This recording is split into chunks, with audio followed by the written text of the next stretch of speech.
ہوئے ہیں، میں بھی زیادہ آپ کو زحمت نہیں دوں گا، میں نے بھی سفر کرنا ہے۔ یہ مدرسہ دینیہ ہے اور اللہ رب العزت نے، خالق کائنات نے ہم پر یہ احسان کیا ہے کہ اللہ نے ہمیں جو دین، مذہب، شریعت عطا کی ہے، وہ شریعت اور دین اور مذہب بھی علم والا ہے، اس کے رہبر بھی عالم ہے۔ اللہ نے مذہب جعفریہ مذہب علم ہے، اور اللہ نے جو ہمیں رہبر عطا فرمائے ہیں وہ رہبر بھی عالم ہیں۔ البتہ ان رہبروں کے علم میں اور ہمارے ہاں علماء میں ایک فرق یہ ہے کہ ان سارے علماء کا علم کسبی ہے، ہمارے رہبروں کا علم وہبی ہے۔ یہ جو کسبی علم ہوتا ہے، جو ہم سیکھتے ہیں، پڑھتے ہیں سکولوں میں، کالجوں میں، مدرسوں میں، اس علم میں غلطی کا احتمال ہوتا ہے۔ میں خود بھی پڑھنے اور پڑھانے سے تعلق ہے، زندگی گزر رہی ہے۔ کبھی ایسا ہوتا ہے استاد 1000 دفعہ کوشش کرتا ہے طالب علم کو بات سمجھائے، لیکن سمجھ ہی نہیں آتی، کبھی توجہ نہیں ہوتی۔ یہ دور آ گیا ہے نا، کلاس میں طالب علم زیادہ ہیں، وہ جو پیچھے بیٹھے ہیں وہ موبائل پہ کھیل رہے ہیں، استاد پڑھا رہا ہے، جس کی توجہ ہی نہیں ہے وہ کیا سمجھے گا۔ اور یہ پھر آج کی بات نہیں ہے، قرآن کہتا ہے جب پیغمبر بھی سبق پڑھاتے تھے تو کچھ لوگ باہر نکل کے ایک دوسروں سے کہتے تھے ماذا قال آنفا، وہ پیغمبر نے کیا کہا تھا۔ وہ تو توجہ نہیں ہے نا، توجہ نہیں۔ استاد کوشش کرتا ہے بات سمجھائے، لیکن طالب علموں کی توجہ ہی نہیں ہوتی۔ انہوں نے رات کو کتاب دیکھی ہی نہیں، انہوں نے مطالعہ کیا ہی نہیں، خالی و ذہن آ گئے ہیں کلاس میں۔ استاد کتنی کوشش کرے، بات نہیں سمجھ آتی۔ اچھا، یہ بھی حقیقت ہے اور یہ بھی حقیقت ہے کبھی کبھی خود سبق اتنا مشکل ہوتا ہے استاد کو بھی سمجھ نہیں آتی۔ یہ بات ہر بندہ تو نہیں کہہ سکتا نا، میں طالب علم ہوں لہٰذا کہہ رہا ہوں، کبھی کبھی کتاب میں بھی عبارت اتنی مشکل ہوتی ہے بندوں کو سمجھ، استاد کو بھی سمجھ نہیں آتی۔ کبھی کبھی 2 دن لگ جاتے ہیں ایک عبادت کو سمجھنے میں۔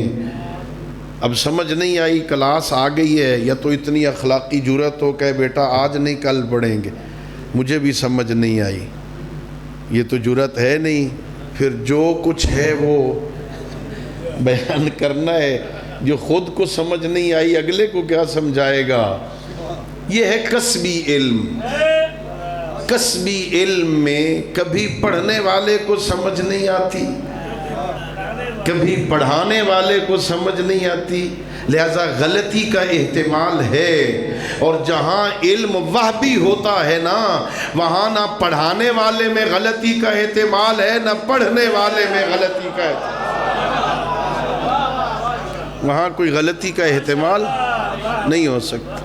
اس لیے ہم یہاں عصمت کے قائل ہوتے ہیں۔ اللہ جنہیں ایسے علم عطا کرتا ہے پھر اللہ انہیں مقام عصمت عطا فرماتے ہیں۔ سید الانبیاء حضرت محمد مصطفیٰ صلی اللہ علیہ وآلہ وسلم،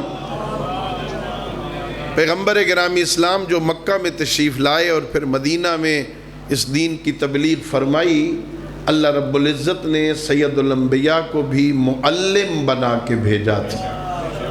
خود پیغمبر فرماتے ہیں انما بعثت معلما، مجھے معلم بنا کے بھیجا گیا ہے۔ هو الذی بعث فی الامیین رسولا منہم یتلو علیہم آیاتہ وَيُذَكِّيهِمْ وَيُعَلِّمُهُمُ الْكِتَابَ وَالْحِکْمَةَ۔ اللہ فرماتا ہے اللہ وہ ہے جس نے امیین میں رسول بھیجا جو ان کے سامنے اللہ کی آیات کی تلاوت کرتا ہے، ان کا تزکیہ نفس کرتا ہے، انہیں کتاب و حکمت کی تعلیم دیتا ہے۔ یہ کتاب و حکمت کی تعلیم کا مدرسہ جو مدینہ میں اصحاب صفہ کی صورت میں پیغمبر گرامی اسلام نے تشکیل دیا تھا نا، اس نے پھر وسعت پائی، اتنا وسیع ہو گیا کہ امام صادق کے زمانے میں 4000 طالب علم بیٹھ کر کسب فیض کرتے تھے۔ وہ جو مسجد کوفہ میں کبھی مدینہ میں امام صادق نے یونیورسٹی بنائی تھی نا، پھر اس کے شعبے بن گئے، کوئی قم میں بنا، کوئی نجف میں بنا، اس کے شعبوں میں سے ایک شعبے کا نام جامع حیدریہ ہے۔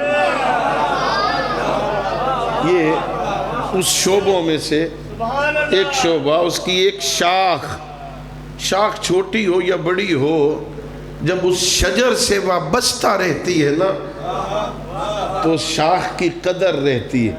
یہ جامع حیدریہ، یہ جامعہ کوئی اور مدرسہ دینیہ ہو، یہ سارے کے سارے مربوط ہیں اس یونیورسٹی کے ساتھ جس کی ابتدا سید الانبیاء نے رکھی تھی۔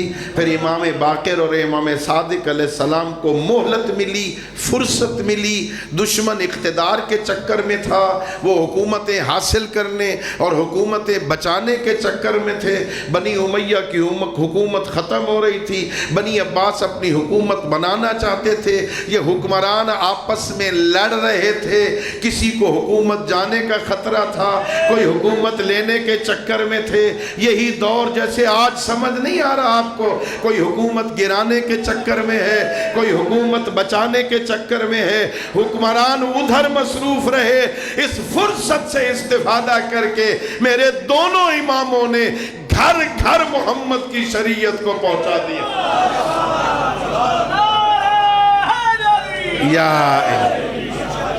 ہاں، ایک وقت میں 70 حلقہ درس مسجد کوفہ میں، ایک وقت میں 70 استاد مختلف حلقہ درس میں بیٹھے لوگوں کو احادیث پیغمبر سناتے تھے۔ قال الصادق ہاکذا، قال الباقر ہاکذا، قال رسول اللہ صلی اللہ علیہ وآلہ وسلم۔ یہ کتنا بڑا معجزہ ہے میرے ان دونوں اماموں کا، کتنا بڑا معجزہ ہے۔ ایک وقت میں پیغمبر نے کہا تھا لوگوں مجھے قلم دوات دے دو، میں ایک حدیث لکھ جاؤں، میرے بعد گمراہ نہیں ہوگے، ایک ایسی شے تمہیں لکھ کے دے جاؤں، میرے بعد گمراہ نہیں ہوگے۔ لوگ کہہ رہے تھے حسبنا کتاب اللہ، ہمارے لیے اللہ کی کتاب کافی ہے، ہمیں کسی آپ کی مزید حدیث کی ضرورت نہیں ہے، دین مکمل ہو گیا۔ ایک زمانے میں پیغمبر سے بھی حدیث سننے کے روادار نہیں تھے، پھر جعفرین نے، صادقین نے اتنا دین پھیلایا، 70 علماء لوگوں کو بیٹھ کے بتا رہے تھے پیغمبر نے یہ کہا، علی نے یہ کہا، صادقین نے یہ کہا۔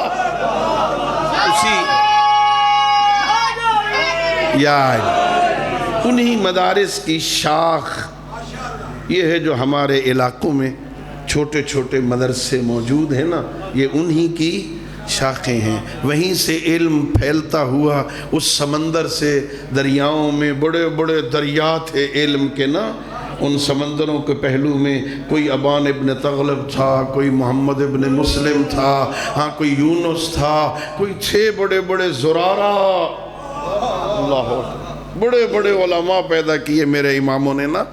ہمارے تو یہ لوگ آتے ہیں نا صرف خالی ہاتھ، صبح آئے شام تک بیٹھے، جو مولوی صاحبان نے بتایا سنتے رہے، تھک گئے تو اٹھ گئے، پھر آ گئے، اگلے دن آؤ، 2 دن بعد، 4 دن بعد پھر وہی مجلس پڑھ دو نا، پتہ تھوڑا تھوڑا محسوس ہوتا ہے گل سنی ہوئی لگ دی ہے نا، بھول جاتے ہیں نا۔ ویسے میں مجالس میں کہتا ہوں یہ جو آپ بھول جاتے ہیں نا اس کا فائدہ ہمیں ہوتا ہے۔ اگر ساری باتیں آپ کو یاد ہوں تو پھر تو ہمارے لیے مجلس پڑھنا مشکل ہو جانا، ہر روز نئی بات کہاں سے ڈھونڈ کے لے آئے نا، ہاں یہ آپ بھول جاتے ہیں، ہمیں فائدہ ہوتا ہے، آپ خالی ہاتھ آتے ہیں نا، سنتے ہیں، سن کے چلے جاتے ہیں، سنی ہوئی بات تو بھول جاتی ہے نا۔ اس لیے معصوم بھی فرماتے ہیں، ہاں مولا متقیان فرماتے ہیں یہ علم واشی ہے، اسے لکھ کے قید کر لو۔ جو بات لکھی جائے گی نہیں، اتنا دو دن آپ نے سنا علماء کو، آج رات کو بیٹھنا کیا پڑھا تھا علماء نے، انشاءاللہ تعالیٰ 80-90% بھول گیا ہو تو کیا فائدہ اس کا جو سنا۔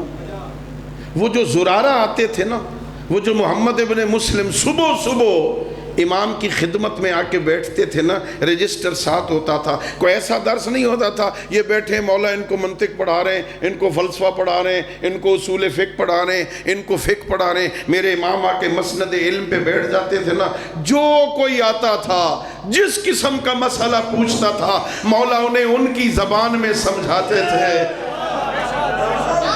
وہ جو یا علی مولا انہیں بتاتے تھے نا، یہ زرارہ لکھ لیتے تھے، محمد ابن مسلم لکھ لیتے تھے۔ یہ لکھا ہوا جو زرارہ نے بیٹھ کے لکھا نا، پھر وہ کوئی اصول کافی بن گئی، کوئی ملا یازر الفقیہ بن گئی، کوئی تہذیب الاحکام بن گئی، وہ کتابیں مرتب ہو کے ان کی محنتیں ہم تک پہنچی۔ وہ جو علم کے دریا تھے نا، پھر اس دریا سے چھوٹے چھوٹی نہروں نے استفادہ کیا، چھوٹے چھوٹے علماء نے ان سے استفادہ کیا۔ وہ جو پڑھتے ہیں نا وہ پھر آپ تک پہنچاتے ہیں۔ اگر آپ بھی اس دینی مدرسہ کے جلسہ میں، عام مجلس میں نہ صحیح، مدرسہ کے جلسہ میں آئے نا، تو ایک کاپی ساتھ لے آئیں، ذرا لکھ لیں اس 2 دن کے جلسے میں نے کون سی آیت قرآنی سنی ہے، میں نے کون سی حدیث سنی ہے، میں نے کون سا واقعہ سنا ہے۔ میرے معصوم کا فرمان ہے، میرے معصوم امام صادق علیہ السلام فرماتے ہیں اپنے مکتب کے علماء سے سنی ہوئی باتیں لکھ لیا کرو، انہیں محفوظ کر لو۔ ایک زمانہ آئے گا، اس زمانے کے لوگ صرف اپنے بزرگوں کی لکھی ہوئی کتابوں پر اعتماد کریں گے۔ ان رسموں کے لیے لکھ کے چھوڑ جاؤ، آنے والے پڑ پوتے کو پتہ چلے میرے دادا کا مذہب کیا تھا، انہیں پتہ چلے گا۔ یا علی یہ کیا پڑھتا تھا، یہ کیا سنتا تھا، یہ کیا لکھ کے چھوڑ گیا، وہ خوشی سے اٹھائیں گے میرے دادا جی کی کتاب ہے، میرے پردادا جی نے لکھا ہوا ہے، وضو کیسے کرنا ہے، غسل کیسے کرنا ہے، ہاں جی قرآن کو کیسے پڑھنا ہے، میں نے نماز کیسے پڑھنی ہے، میں نے ہاتھ کہاں رکھنے ہیں، ہاں میں نے زکوٰۃ دینی بھی ہے کہ نہیں۔ صرف اپنے بزرگوں کی کتابوں پر معصوم کا فرمان، اسے لکھ کے چھوڑ جاؤ تاکہ پچھلوں